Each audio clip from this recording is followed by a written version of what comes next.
Bonsoir à toutes et à tous, nous sommes le dernier lundi du mois d'août, je suis ravi de vous retrouver. Soyez les bienvenus sur Monaco Info, voici les titres qui seront développés. L'équipe de France du 4x400 en athlétisme a décroché l'argent hier au soir lors de la dernière journée des championnats du monde de Budapest.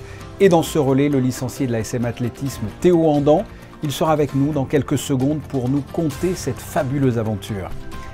Le 11 septembre, jour de la rentrée scolaire, vous découvrirez dans ce journal les rénovations faites durant l'été dans certains établissements pour bien accueillir les élèves le jour J. Nous parlerons de la rentrée du monde de la finance avec le directeur général de CFM Indosuez, groupe qui a lancé aujourd'hui une campagne publicitaire.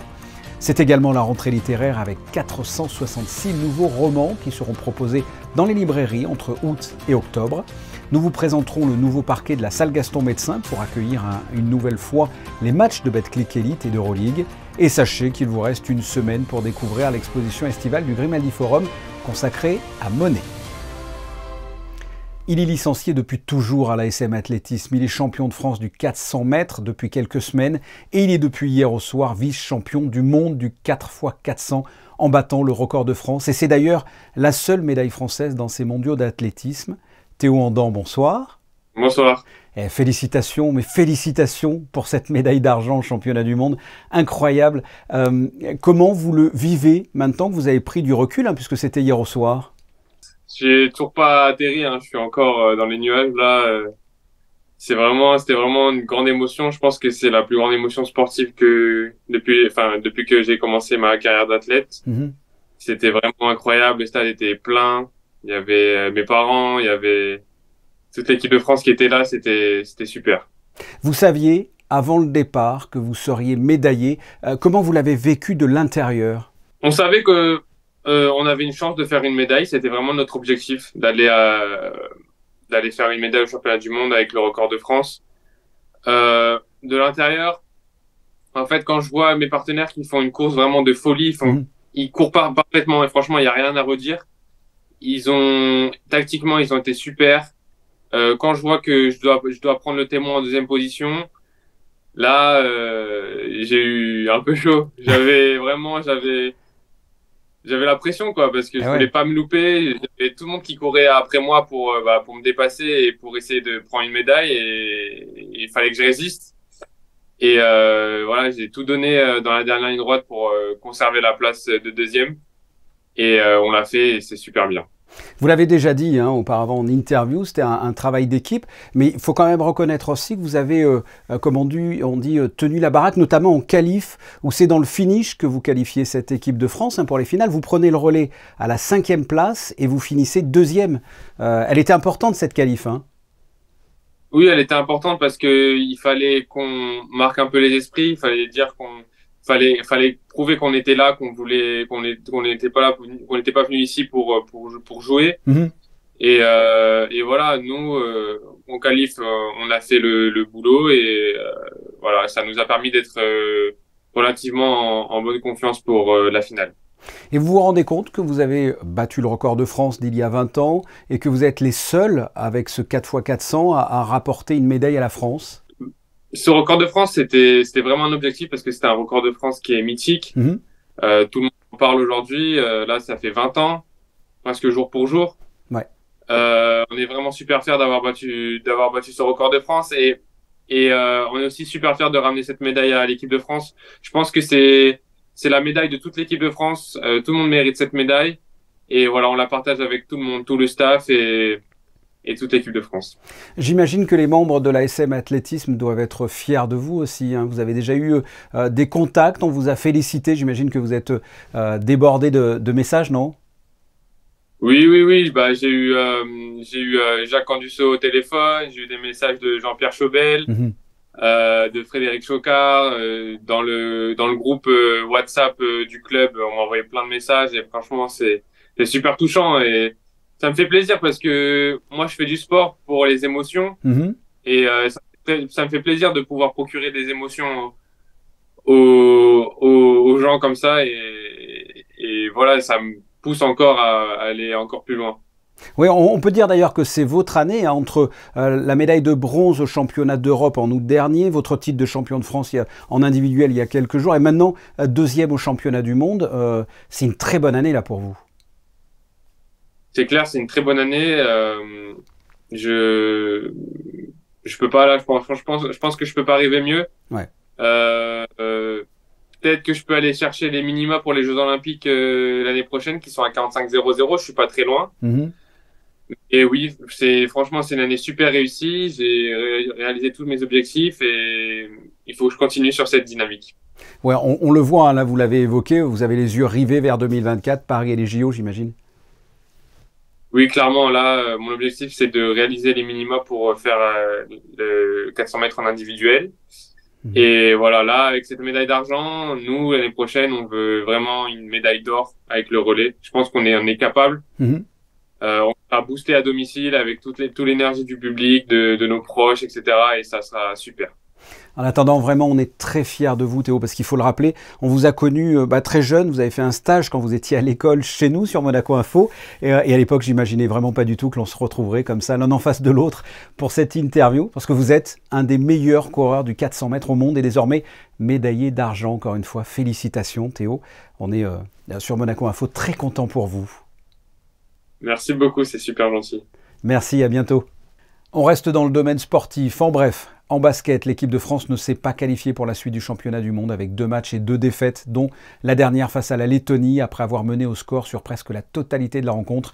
La France est inclinée hier 86-88. Et dans cette équipe de France, plusieurs joueurs de la Roca Team, Yacouba Ouattara, Eli Okobo et Terry Tarpé. Il leur reste plusieurs matchs, dont le dernier de poule face au Liban et 2 matchs de classement.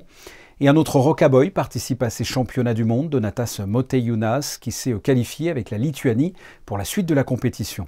Pendant ce temps-là, les autres joueurs de la SM Basket préparent le début de saison. Ils viennent de participer au camp d'entraînement de Bormio et ils sont en direction de la Turquie, à Antalya, pour la Gloria Cup, où ils joueront 6 matchs jusqu'au 10 septembre. C'est une habitude pour les chefs d'établissement scolaires. Chaque été, dès que les enfants partent en vacances, les écoles en profitent pour faire des travaux de rénovation, des travaux plus ou moins lourds qui doivent être réalisés en 2 mois et terminés pour la rentrée. Pour vous, Yannick Debever et Sylvain Péroumal ont joué les inspecteurs des travaux finis. Le mythe voudrait que les écoles s'arrêtent de fonctionner en période de vacances scolaires. Mais au contraire, elles sont plus actives que jamais, s'offrant un relifting estival traditionnel. Cette année, les gros travaux concernaient principalement les écoles Saint-Charles et FANB, toutes deux inscrites dans un plan de rénovation triennal. Cette année, nous avons effectué la remise en état des salles de classe du premier étage et du rez-de-chaussée et débuté la climatisation du bâtiment. L'important, c'est qu'aujourd'hui, on n'a pas de climatisation dans le bâtiment et on a des énergies fossiles qui sont le gaz. Et avec la PAC, nous serons à l'électricité et on aura plus de confort pour les salles de classe. À Saint-Charles, plus de 700 000 € de travaux ont été réalisés entre les salles de classe, les cours de récré, le gymnase et la piscine. Des mises aux normes, oui, mais également des projets novateurs comme l'installation d'une filtration de l'eau à base de membranes céramiques. Il n'en existe que 3 en France et cela permet de réaliser jusqu'à 80% d'économie d'eau et 30% d'économie d'électricité. Une partie des travaux sont inscrits par le SMBP, donc on a un budget spécifique. Donc l'année N-1, on chiffre un certain nombre d'opérations qu'on juge importantes de réaliser l'année N. C'est ce qu'on a fait notamment ici à l'école Saint-Charles. Mais également, les chefs d'établissement font des demandes, l'année N-1 également, qui sont validées par la direction d'éducation nationale, priorisées. Et les demandes qui sont acceptées sont réalisées l'année N. Donc ça a été le cas ici pour la salle polyvalente où on a refait le sol de la salle cette année. Débuté le premier jour des vacances scolaires, ces travaux en cours de finition seront tous achevés quelques jours avant la rentrée. FANB, Saint-Charles, Petit Cours Saint-Maur, Les Carmes ou le collège Charles III, tous seront comme neufs pour accueillir les élèves monégasques dans les meilleures conditions possibles. La rentrée scolaire qui s'effectuera cette année le 11 septembre. Mais c'est déjà la rentrée pour les banques et le monde de la finance. Avec nous ce soir, le directeur général de CFM Indosuez Wealth, Mathieu Ferragu, bonsoir. Bonsoir. Vous avez donc organisé une rencontre de rentrée pour parler notamment de l'actualité des marchés avec la presse. Quel est l'objectif de ces rencontres? Quel message vous vouliez faire passer aujourd'hui? Alors, nous souhaitions échanger sur l'environnement macroéconomique qui nous intéresse évidemment. Et surtout, aujourd'hui, nous sommes la première journée de lancement de la campagne publicitaire de CFM Indosuez et donc nous souhaitions en faire part. Je voudrais que l'on parle du marché en général. Qu'en est-il de l'inflation, des taux d'intérêt, des tensions internationales, notamment venant de la Russie et d'autres pays? En résumé, comment se porte le monde de la finance en 2023, en fin août 2023? Alors, le monde de la finance en principauté se porte bien. En tant que vice-président de l'association monégasque des activités financières, j'ai pu constater en fin d'année 2022 des résultats très encourageants de l'ensemble des institutions financières en principauté, avec une tendance à la croissance des résultats assez forte. Cette tendance semblerait se confirmer sur l'année 2023, ce qui est très positif pour l'industrie bancaire et l'industrie des sociétés de gestion en principauté. Quant au marché, d'un point de vue macroéconomique, nous entrons désormais dans une période très différente de la période de laquelle nous sortons. Et depuis la fin de 2022, nous avons vu, en réponse à des problématiques d'inflation très fortes et très soudaines, nous avons vu des banques centrales européennes, américaines et d'autres pays resserrer leur politique monétaire en augmentant très rapidement les taux. Cette augmentation des taux rebalance complètement l'approche de nos clients en matière d'investissement, puisque les clients sont désormais aujourd'hui tournés autour des placements monétaires, des placements obligataires, là où le rendement ces dernières années était essentiellement obtenu au travers des marchés boursiers et des marchés actions. Donc c'est un changement drastique qui rééquilibre aussi par ailleurs la nature des revenus des banques, puisqu'il faut se rappeler qu'en période de taux négatifs, les dépôts qui étaient dans les livres des banques coûtaient aux banques. Et aujourd'hui, cette situation s'est inversée. Par la même occasion, les crédits se sont largement renchéris, ce qui peut représenter aujourd'hui un frein à la croissance et potentiellement des risques de récession que nous ne voyons toutefois pas venir. Alors pour les téléspectateurs qui nous regardent, qui nous écoutent, quels sont les conseils que vous pouvez donner? Quels sont les financements qu'il faudrait faire en ce moment ou au contraire les financements qu'il ne faudrait surtout pas faire? Aujourd'hui, avec des taux d'intérêt à ces niveaux, il est tout à fait possible d'obtenir des rendements assez substantiels sans une prise de risque maximale. Donc c'est plutôt une très bonne nouvelle pour l'ensemble de nos clients. En revanche, le coût des financements s'est aussi largement accru et rend l'utilisation du crédit plus sélective et plus difficile. Donc aujourd'hui, la bonne nouvelle pour l'ensemble des clients est que le rendement est facilement accessible dans des conditions de risque nettement améliorées par rapport aux périodes précédentes. Qu'est-ce que représente CFM Indosuez à Monaco en termes de portefeuille, de collaborateurs? Alors CFM Indosuez à Monaco, c'est 400 collaborateurs, donc le premier employeur bancaire en principauté. C'est une banque, comme je le disais, plutôt multimétier. Donc le métier principal est le wealth management, la gestion de fortune.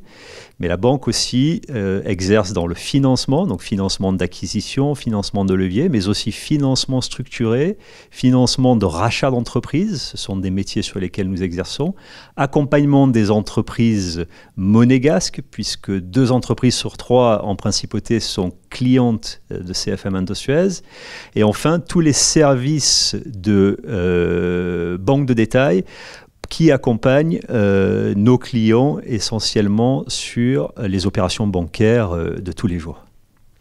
Il y a quelques jours à peine, nous étions en pleine canicule, l'atmosphère était polluée par rapport à la couche d'ozone. Que fait CFM Indosuez et plus généralement le monde de la finance pour l'environnement? Est-ce que vous proposez des investissements durables?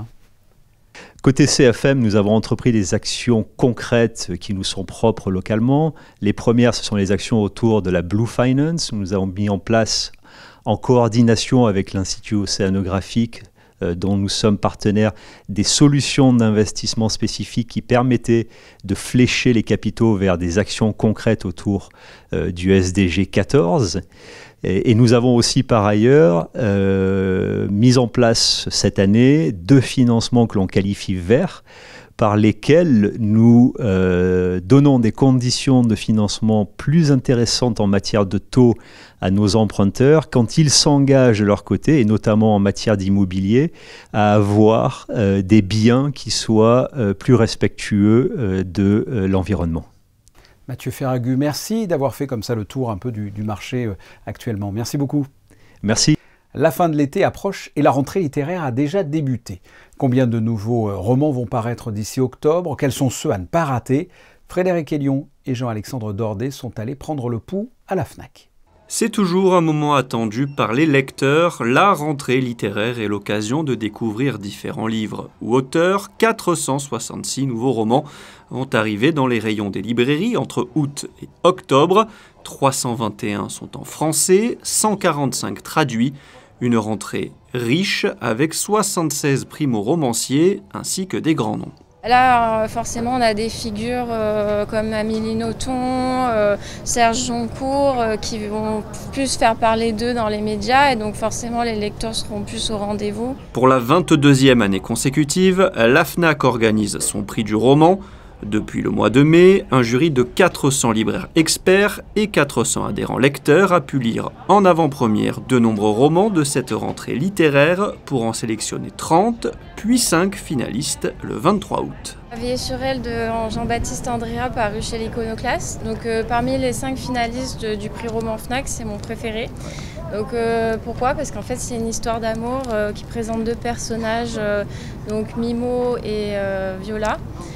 C'est 2 amoureux maudits, pour moi ils me font penser à Roméo et Juliette. Donc en fait j'aime bien cette histoire parce que donc, ça se passe au début du XXe siècle en Italie.